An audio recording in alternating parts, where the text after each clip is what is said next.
Hello guys, क्या आप job की तलाश में हो या इंडिया या फॉरेन में जॉब करनी है? क्या आपको इंडिया में फॉरेन में बिजनेस करना है?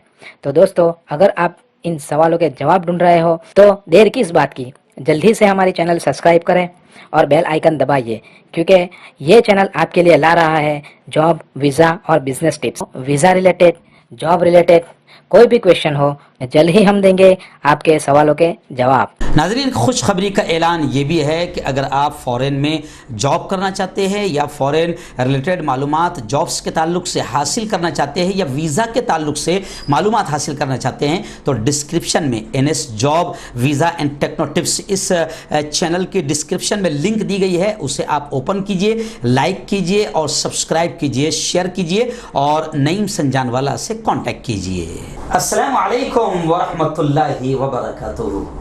दोस्तों, इस्तकबाल है, स्वागत है आपका viral news live studio Jalgaon में। जी हाँ नाज़रीन, आज 23 जून, आज हमारे लिए बड़ी खुशकिस्मती है, बड़ी खुशनसीबी है कि जलगांव शहर ही नहीं, जलगांव ज़िले की एक दबंग महिला लीडर जो रहनुमा है, जो रहबर है, और मैं खुशी के साथ कह रहा हूँ कि दीदी आज हमारे साथ, प्रतिभाताई शिंदे आज हमारे साथ हमारे स्टूडियो में मौजूद है। मैं उनका इस्तकबाल करता हूं, स्वागत करता हूं दीदी। और मैं आपको बता दूं कि दीदी से तकरीबन यूँ समझिए कि 2.5-3 महीना हमारा बड़ा करीबी लगाव रहा, क्योंकि जब हमारी भारत की जालिम गवर्नमेंट ने अल्पसंख्यक पर, माइनॉरिटीज़ पर, SC ST OBC पर ऐसा एक जालिमाना कानून यूँ समझिए कि थोपा, जिसे हम CAA NPR और NRC के नाम से जानते हैं, तो 90 दिनों तक तकरीबन हम लोग सड़क पर बैठे रहे, जलगांव शहर में आंदोलन करते रहे, पूरे मुल्क में हजारों शाहीन बाग बने।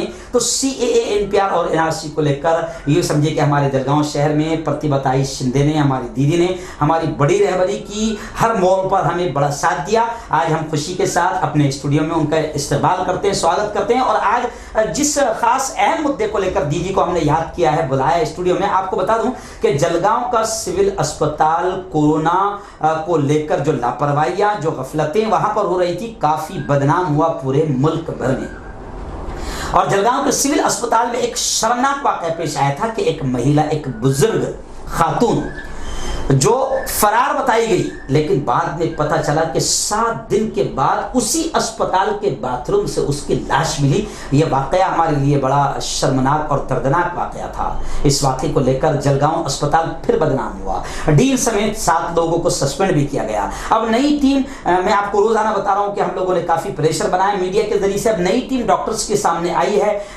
और नए कलेक्टर साहब भी आए हैं, लेकिन उस महिला बुजुर्ग की मौत को लेकर बाकायदा जनहित याचिका जो है दीदी ने औरंगाबाद हाई कोर्ट में दाखिल कर दी है। उसको लेकर आज हमने दीदी ने बहुत बड़ा कदम उठाया है मानवता की खिदमत के लिए, मानवता की, इंसानियत की सेवा के लिए। तो आज हम जानना चाहेंगे प्रतिभाताई शिंदे से कि ये पूरा मामला क्या है और अभी आप किन मुद्दों पर काम कर रही है। थोड़ा हमारे नाजरीन से आप गुफ्तगू जरूर करें। सबको तो पहले नमस्कार। जलगांव जिले का आप सब जानते हैं कि मौत का जो सबसे बड़ा रेशो है वो पूरे भारत में सबसे ज़्यादा है। उसी के साथ साथ जिस प्रकार से यहाँ पर कोरोना का फैलाव हो रहा है, वो भी बड़े तेज़ी से बम्बई और पुणे के बाद सबसे बड़ा शहर और जिले के रूप में उभर कर आ रहा है। ये जब चल रहा है, उसी के साथ साथ ये हम लोग देख रहे हैं कि इस मेडिकल कॉलेज में जिस प्रकार का भ्रष्टाचार है, डीन खैरे जो सस्पेंड हो चुके हैं, पर अभी तक उनके ऊपर कोई समिति नहीं बिठाई गई कि जिसके जांच करके उनको रिमूव फॉर द सर्विस किया जाए। उस तरह से कोई किया नहीं गया है। तो वहाँ पर करीब करीब ऐसे 49 डॉक्टर्स थे कि जो कभी भी कॉलेज में आए ही नहीं और जिन्होंने 1.5 लाख से 2 लाख पेमेंट लिया। और कोरोना के वक्त तो उन्होंने एक भी ये देखा नहीं, काम ही नहीं किया, वो आए ही नहीं यहाँ पर। जबकि वो दूसरी जगह पर अपना अलग उद्योग चला रहे, कोई हॉस्पिटल भी चला रहे, कोई जालना में है, कोई दुलिया में है, कोई या इसी जिले के अलग अलग तहसील में है।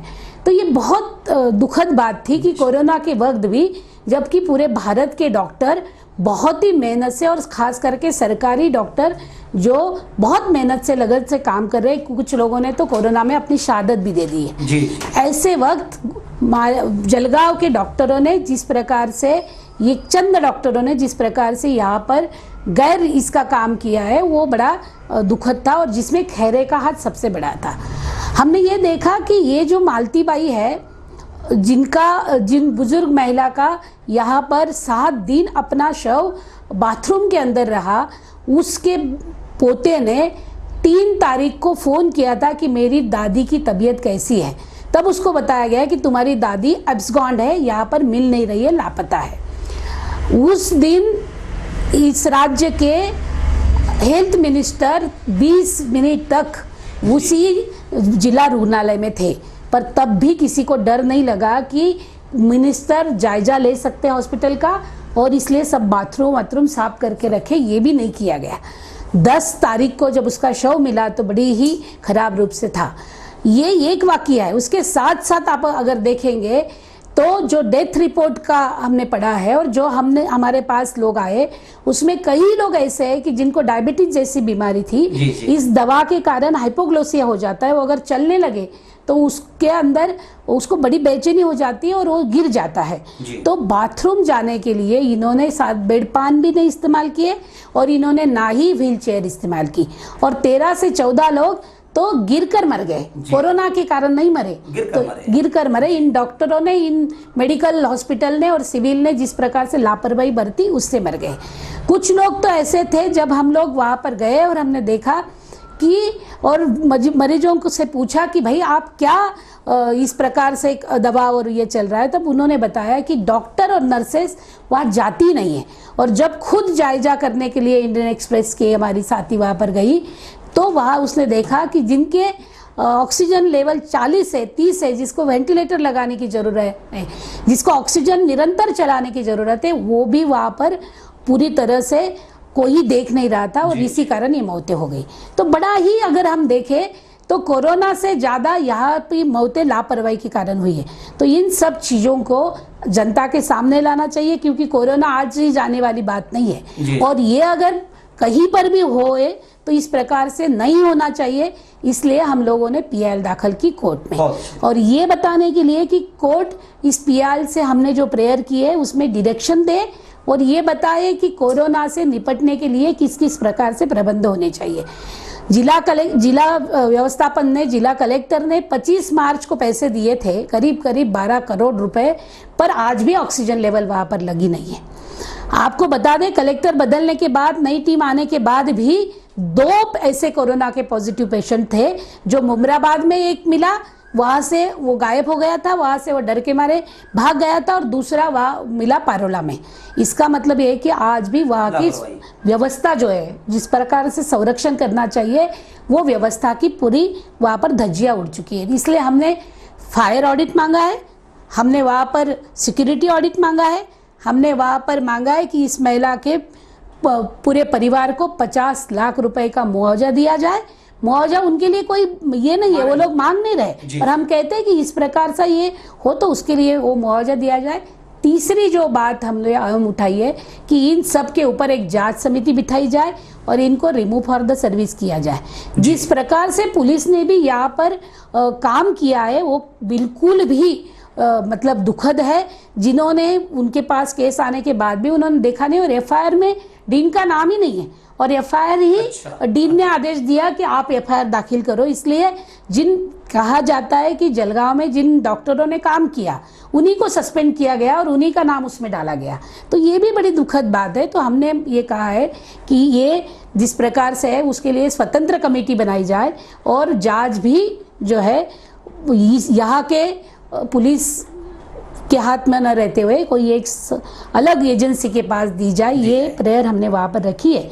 अभी महाराष्ट्र सरकार को, हेल्थ डिपार्टमेंट को, कलेक्टर जी को और अलग अलग डिपार्टमेंट जिनको हमने 11 लोगों को पार्टी किया है, उन सबको नोटिस जा चुकी है।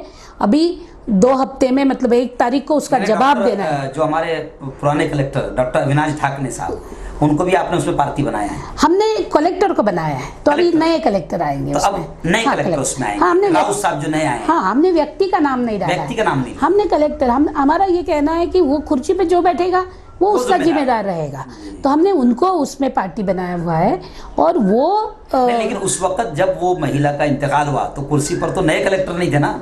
हाँ, पर व्यक्ति का नाम नहीं ना, व्यक्ति का नाम, व्यक्ति का नाम तो अब इंक्वायरी में जो कुर्सी पर मौजूद रहेगा वो उसमें क्योंकि ढाकने साहब जाके जवाब तो नहीं दे पाएंगे ना अभी, किस चीज पे देंगे, ये कागजात तो इस कलेक्टर के पास है, इसलिए हम व्यक्ति के नाम से कोई ये नहीं करते। हमने वो उस पोजीशन को हमने ये किया हुआ है, तो उनको जवाब देना पड़ेगा, महाराष्ट्र सरकार को जवाब देना पड़ेगा। और 1 तारीख को उसका फिर से ये आएगा, सुनवाई होगी और हम लोग अपेक्षा करते हैं कि ये हाई कोर्ट जिस प्रकार से काम देख रहा है और कोरोना के बारे में जिस प्रकार से सीरियस है, वो ज़रूर उसमें बहुत अच्छी प्रेयर में हमको डायरेक्शन देंगे और पूरे महाराष्ट्र में ये जलगांव के केस के कारण कोरोना से कैसे निपटा जाए और ये जिस प्रकार से लापरवाही की जाती है उसको कैसे काबू किया जाए, इसके बारे में भी ज़रूर हमें न्याय मिलेगा।